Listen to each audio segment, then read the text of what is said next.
Oke, kita tadi sudah bahas tentang 3 batasan ya di dalam project management. Eh, ada scope, goal, eh, tujuan dari ruang lingkup, kemudian kita punya goal juga di dalam biaya. Biaya ini goalnya pastikan kita punya keterbatasan anggaran. Jadi bagaimana supaya keterbatasan anggarannya bisa bisa tidak menjadi sebuah masalah, maka kita perlu menyusun sebuah rencana anggaran yang tepat sehingga nanti sumber daya keuangan kita bisa teralokasikan dengan sangat baik untuk suksesnya atau tercapainya sebuah project. Kemudian yang berikutnya adalah time goal. Kita mau berapa lama sih punya waktunya, karena uh, terlalu cepat juga biayanya pasti akan semakin mahal. Kalau terlalu lama kita akan kehilangan kesempatan kalau seandainya memang kita bersaing. Kalau kita ingat ya, teman-teman semua mungkin nggak pernah atau mungkin pernah pakai BlackBerry. BlackBerry dulu sempat mengeluarkan tablet, tapi karena dia terlalu lama mengeluarkan produknya itu, sehingga pada saat dikeluarkan tabletnya sudah usang, jadi sudah tidak ada lagi trennya. Nah, pada saat dia mengeluarkan yang lain-lainnya juga akhirnya ketinggalan. Jadi kecepatan di dalam sebuah project itu sangat penting. Kemudian apa itu project management? Project management adalah aplikasi dari apa saja yang diaplikasikan. Knowledge itu pengetahuan. Skills, ya, skills kita nggak usah di Indonesiain lagi, semua teman-teman sudah tahu lah skills itu apa. Skills itu keahlian kita, sesuatu yang diulang sehingga kita punya keahlian yang bawah sadar kita nggak sadar sebenarnya bahwa kita itu ahli di bidang itu. Jadi knowledge adalah pengetahuan, skill adalah keahlian. Tools dan teknik-teknik, jadi alat-alat dan teknik-teknik untuk melakukan aktivitas project. Untuk apa? Untuk memenuhi kebutuhan dari sebuah project. Ini berdasarkan project management body of knowledge. Kemudian project manager strive to meet. Jadi dia, si project manajernya, kemudian dia mengarahkan uh, 3 triple constraint tadi. Ada project scope, kemudian time, kemudian cost goalnya tadi harus ketemu untuk itu tadi. Dan also facilitate, dan juga memfasilitasi entire proses secara keseluruhan untuk memenuhi kebutuhan dan ekspektasi dari stakeholder sebuah project. Siapa saja stakeholdernya? Ya, nanti akan dibahas ya. Di antaranya adalah sponsor pasti. Siapa yang biayai? Dia yang pasti punya kepentingan sangat besar di dalam sebuah project. Nah, ini adalah project management framework. Ada 10 knowledge area. Di sini di luar dari knowledge area sebagai project management, kita ada stakeholder yang dia punya kebutuhan dan kemudian dia punya ekspektasi. Contohnya, saya punya perusahaan di bidang eh, apa namanya itu? Saya punya perusahaan di bidang kuliner. Nah, kemudian saya punya kendala untuk mengontrol karena saya punya toko, saya punya rumah makan, ada 3 tempat. Bagaimana caranya saya bisa mengontrol kebutuhan dari masing-masing masing-masing warung, kemudian menunya apa saja sih yang diinginkan di masing-masing warung dan lain-lain. Nah, itu adalah kebutuhan. Kemudian ekspektasinya adalah saya punya satu dashboard yang komprehensif sehingga saya bisa mengontrol itu semua dari satu dashboard. Nah, ini contoh dari kebutuhan dan ekspektasi atau keinginan. 10 knowledge areanya ada scope management, manajemen ruang lingkup, time management, manajemen waktu, cost management, manajemen biaya, quality management, manajemen kualitas, human resource management, manajemen sumber daya manusia, kemudian communication management, manajemen komunikasi, penting sekali mengatur komunikasi ini. Kemudian risk management, nanti resiko-resiko yang akan dihadapi apa, kemudian kalau kita sudah tahu resikonya, masa kita mau hadapin, otomatis kita harus hindari, kita minimalisir. Umpamanya resikonya kalau kita jualan es, resiko jualan es itu apa kira-kira? Kalau menurut saya, kalau resiko kita berjualan es adalah waktu hujan. Nah, pada saat hujan itu orang akan cenderung tidak minum es, dia minum yang hangat-hangat. Nah, jadi ketepatan kita di dalam menentukan stok barang, nah itu akan sangat mempengaruhi keuntungan margin profitnya kita. Nah ini risk management kita harus penting untuk kita pahami. Kemudian procurement management, manajemen pengadaan barang dan jasa. Kemudian stakeholder management. Nah ini juga penting, bagaimana para stakeholder ini kita bisa manajemenin, karena masing-masing stakeholder punya kepentingan sendiri-sendiri. Contohnya kita stakeholdernya diantaranya adalah karyawan dari sebuah perusahaan, kemudian stakeholder lainnya di sisi lainnya adalah pimpinan perusahaannya. Nah seringkali antara bawahan sama atasan tidak satu pemahaman, si bawahannya maunya apa, atasannya maunya apa. Nah ini penting untuk kita manajemen ini. Nah ini semua knowledge area ini kita akan menggunakan tools dan teknik, ada alat-alatnya, ada teknik-tekniknya. Kemudian kita akan menjadi sebuah project portfolio, ada project 1, 2, 3 di dalam portofolio itu artinya kita tercatat pernah melakukan pekerjaan 1, 2, 3, 4, 5, dan dia menjadi kunci suksesnya dari sebuah enterprise. Ini adalah framework dari project management. Nah kemudian siapa saja tadi project stakeholdernya?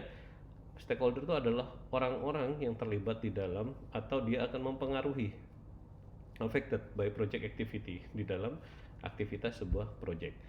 Stakeholder itu akan meliputi satu, sponsor, siapa yang membiayai project kita, kemudian manager, siapa nanti yang ditunjuk sebagai manager dari sebuah project, kemudian di dalamnya ada tim, di dalam tim nanti ada support staff yang sifatnya supportive, seperti dia staff teknis, staff administrasi yang berkaitan dengan proses pengadaan barang dan jasa dan lain-lain. Kemudian ada customer, orang yang menggunakan jasa kita, ada users ya, orang yang menggunakan, ada yang suppliers, siapa penyedia barang dan jasanya, opponent to the project, atau malah pihak lain yang berkaitan dengan project yang sifatnya dia adalah kompetitor kita.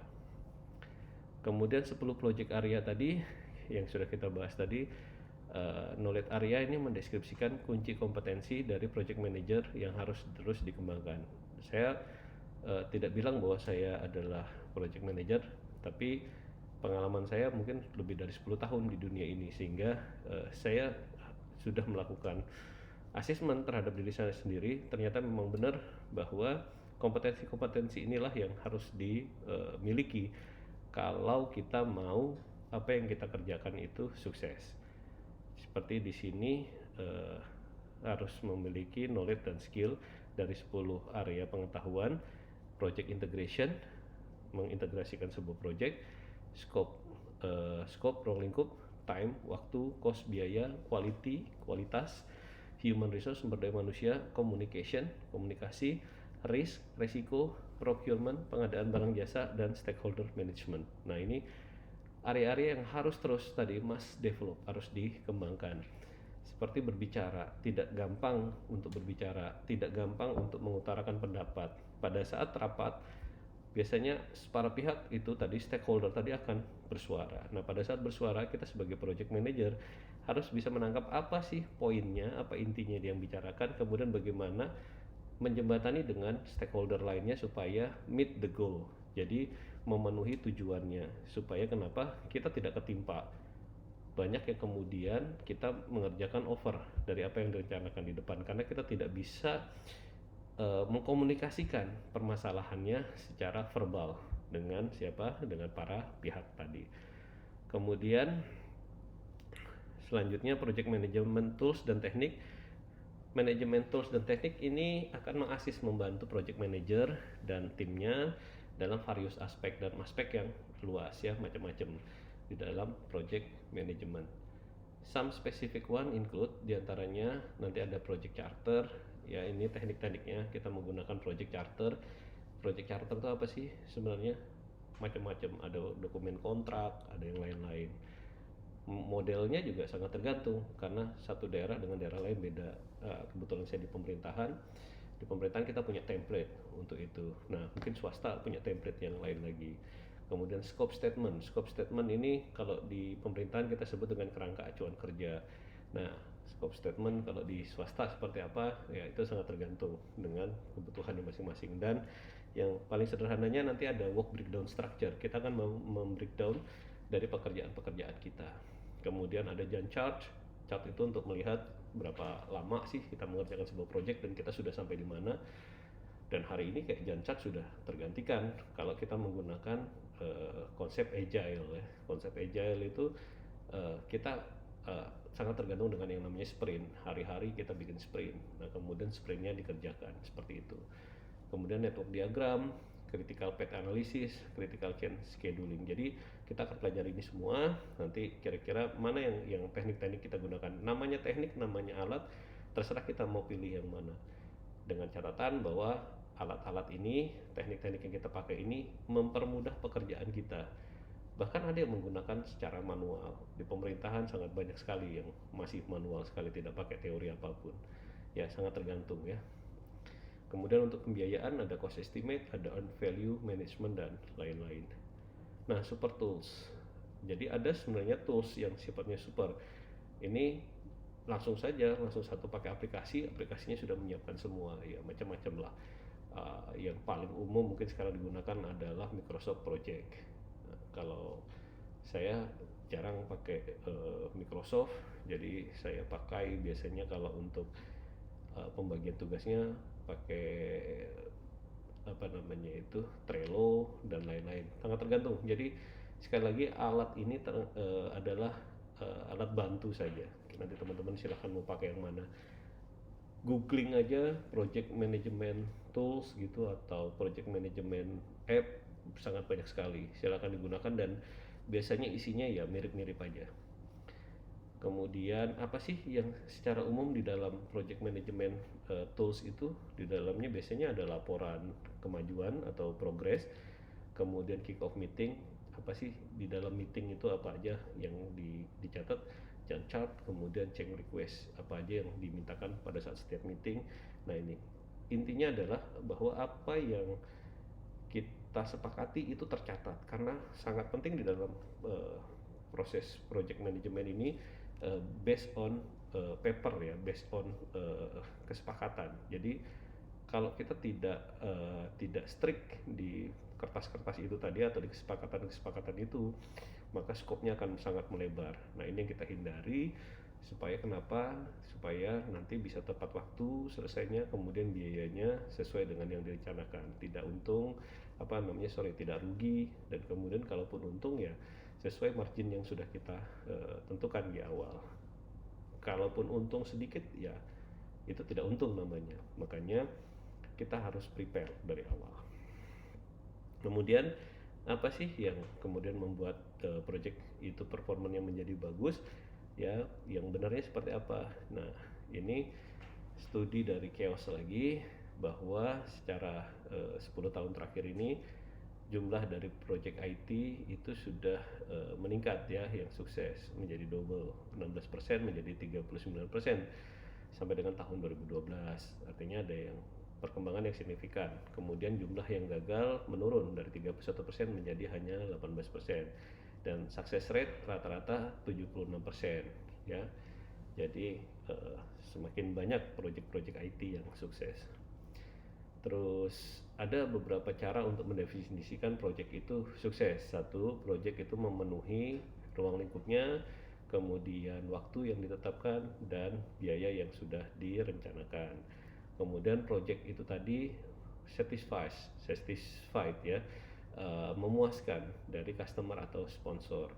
Jadi buat apa budgetnya masuk, waktunya masuk, produknya selesai, tapi yang menggunakan tidak puas gitu.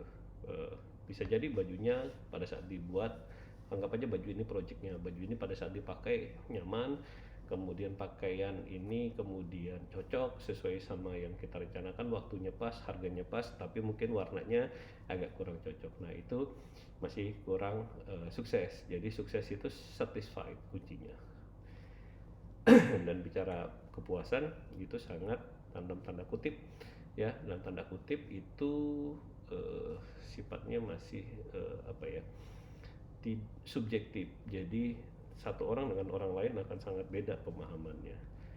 Jadi ini hati-hati, jadi harus dikomunikasikan dengan baik. Kemudian the result of project ya, hasil dari project akan memenuhi tujuan utama.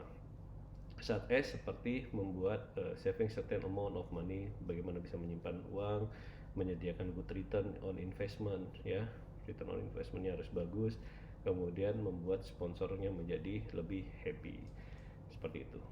Kemudian apa yang membuat project itu sukses? Satu, eksekutif support, jadi support dari eksekutif, kemudian user involvement, jadi para pengguna nanti itu dilibatkan di dalam pengembangannya, kemudian tujuan bisnisnya itu jelas, kita mau bikin apa, kemudian emosinya semakin dewasa siapapun yang terlibat di dalamnya, kemudian optimizing scope, ruang lingkupnya dioptimiskan, agile prosesnya harus tangguh, prosesnya harus cepat ya. Jadi proses tangguh itu artinya kerjaan itu tidak bertele-tele, musuhnya agile itu bertele-tele. Jadi kalau sudah diputuskan A, ya A, kita bismillah jalan. Kemudian project management expertise, jadi ada expertise yang kemudian dilibatkan di dalam project management ini. Kemudian skill resource, sumber daya yang punya skill atau yang terlatih, kemudian bagaimana proses eksekusinya, kemudian tools dan infrastruktur. Ini juga penting, ini yang membuat project itu sukses atau tidak sukses. Kemudian kenapa di Amerika ada Federal Technology Project-nya sukses? Satu, adequate funding, pembiayaan yang sesuai. Kemudian staff expertise, staffnya itu juga sudah sangat expert ya, ahli. Kemudian engagement dari semua stakeholder atau ada keterlibatan dari semua stakeholder. Kemudian apa yang pemenang lakukan? Recent research ya, riset yang biasa yang sudah pernah dilakukan sebelumnya memperlihatkan bahwa perusahaan yang excel ya, yang hebat di dalam project delivery capability itu menggunakan integrated project management toolbox. Jadi biasanya menggunakan project management tools seperti itu tadi, template untuk persuratannya, kemudian menggunakan aplikasi seperti Microsoft Project dan lain-lain. Kemudian berikutnya grow project leader. Jadi leadernya itu, project leadernya semakin tumbuh, emphasize business and soft skill, jadi menekankan bisnis dan soft skill. Kemudian develop, mengembangkan streamline project delivery process ya. Kemudian measure project health using metric, jadi kesehatan dari sebuah project itu dihitung menggunakan metrik. Jadi kalau seandainya nilainya 1, kita scaling umpamanya 1 sampai 5, kita kalau di bawah 3 anggap aja tidak sehat, di atas 3 kita sehat, seperti itu. Kemudian customer satisfaction atau return on investment itu sangat mempengaruhi itu tadi ya, kesehatan dari sebuah project.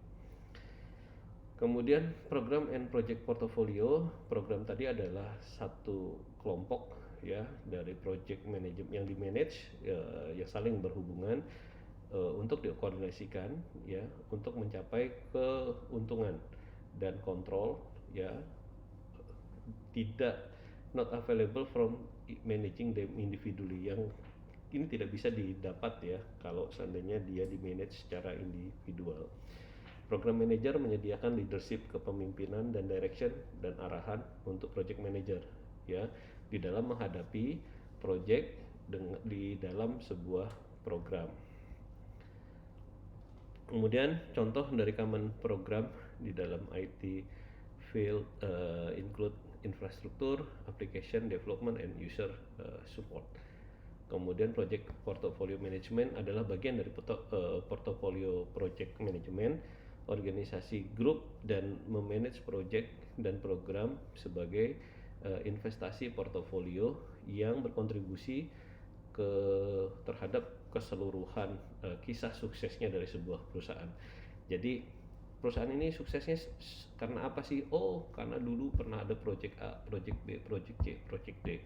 Kalau kita bicara sebuah negara yang sukses, biasanya di baliknya ada banyak project-project yang besar. Contohnya seperti di Jakarta pada saat menjelang Lebaran, puasa, itu banyak yang kemudian menampilkan dokumentasi keberhasilan membangun Masjid Istiqlal. Nah, itu kan sebuah project kan. Contoh-contoh itu bahwa kisah suksesnya Jakarta tidak terlepas dari pembangunan Istiqlal, pembangunan katedral di depannya, pembangunan Tugu Selamat Datang, pembangunan kawasan dan lain-lain. Nah, ini adalah bagian-bagian dari project. Nah, kalau satu perusahaan enterprise ya, enterprise besar contohnya, bahwa contohnya BCA itu bisa establish seperti sekarang, kemudian teknologinya maju segala macam, pasti ada proyek-proyek teknologi informasi di baliknya. Bahwa hari ini BCA menganggap bahwa IT itu adalah core bisnisnya, karena tanpa IT maka dia tidak punya opportunity seperti sekarang. Ini satu-satunya bank di Indonesia yang masih menerapkan uh, pembayaran apa namanya itu ke teller berdiri, sementara daerah lain, bank lain sudah duduk. Karena kenapa? Dia tidak menyamankan di satu sisi, tapi dia menyamankan di sisi lain. Contohnya sekarang, mungkin yang paling banyak apa namanya ATM untuk apa ATM storan mungkin BCA ya di Indonesia yang paling banyak untuk ATM storannya. Nah, di luar dari bank himbara lainnya seperti Mandiri dan lain-lain. Ya, ini portfolio management. Kemudian project management compare to portfolio management. Jadi kalau kita bicara strategic goal, kita harus melakukan tactical goal. Jadi kita punya tujuan secara taktis supaya kenapa strategic goalnya terpenuhi. Kalau kita main bola, kita harus punya tactical. Umpamanya kita tahu backnya kuat. Nah, bagaimana cara mancing backnya keluar? Jadi kita pancing di area bertahan kita, mereka maju, kemudian baru kita serangan balik atau counter attack. Ya seperti itulah apa namanya analoginya. Jadi kalau project management itu dia carrying ya, memperhatikan project itu bagaimana bisa berjalan secara baik. Kemudian project on time on budget ya. Jadi waktunya tepat waktu, biayanya juga sesuai. Kemudian project stakeholder itu tahu bahwa mereka akan melakukan sesuatu. Sementara kalau project portfolio management, dia apakah tadi manajemennya projectnya banyak 1, 2, 3, 4, 5 project yang mau dikerjakan. Kemudian kita mau pilih yang mana. Nah, saya baru baca tadi malam mengenai pengembangan iPhone versi pertama. iPhone itu ada 2 versi di awal. Yang base dari iPod, ada 2 tim yang mengerjakan. Satu tim yang base dari untuk iPhone itu adalah iPod, sementara base satunya adalah dari komputer. Jadi Mac OS yang satu berbasis Mac OS, satu berbasis iPod. Nah, ternyata yang iPod nggak bisa diapa-apain, tidak berkembang. Tapi yang berbasis komputer, kemudian ini komputernya punya software, tadinya harus pakai mouse, sekarang mouse-nya dihapus semua. Jadi mana-mana yang bisa apa namanya si sistem itu menggunakan touchscreen. Setelah itu dipilih, oh ini nggak perlu, karena nggak perlu di komputer, ini nggak perlu di sini. Jadi hanya bisa ditampilkan di telepon. Kemudian ditambahkan fitur bisa nelpon, bisa WA. Nah, pada saat OS komputer ditaruh di dalam handphone, kemudian dia bisa install apapun di dalamnya. Berbeda dengan tadi ya yang project pertama. Nah, ini yang saya sampaikan tadi, bahwa portfolio manajemen itu seperti itu. Ada 2-3 project, dua-duanya running, kemudian kita pilih mana yang lebih ini. Dan kalau saya senang baca bukunya atau kisah suksesnya Steve Jobs itu luar biasa. Nah, nanti silakan teman-teman baca untuk lebih dapat insight-nya. Oke, kemudian selanjutnya kita bicara tentang best practice ya. Best practice ini adalah cara optimal ya untuk memahami bahwa industri ini dia achieve-nya untuk mendapatkan goal-nya itu seperti apa atau tujuannya apa. Kemudian ini sampel project portfolio, nanti teman-teman bisa baca. Ini salah satu tools yang kita bisa gunakan, Microsoft Project Portfolio Management Capability. Saya belum pernah pakai ini terus terang saja, tapi nanti kalau mau dicoba silahkan, karena saya nggak pernah pakai nggak pernah pakai softwarenya Microsoft, karena saya nggak pakai produk Microsoft, jadi saya nggak tahu. Tapi kalau kita bicara project management, ya tidak harus pakai produknya Microsoft ya, kita bisa pakai produk yang lain. Mungkin itu dulu untuk pertemuan ini. Nanti selanjutnya kita akan bicara tentang role, mungkin di part ketiga kita akan bicara tentang peran dari project manager dan lain-lain. Mungkin demikian, kita lanjutkan di part berikutnya.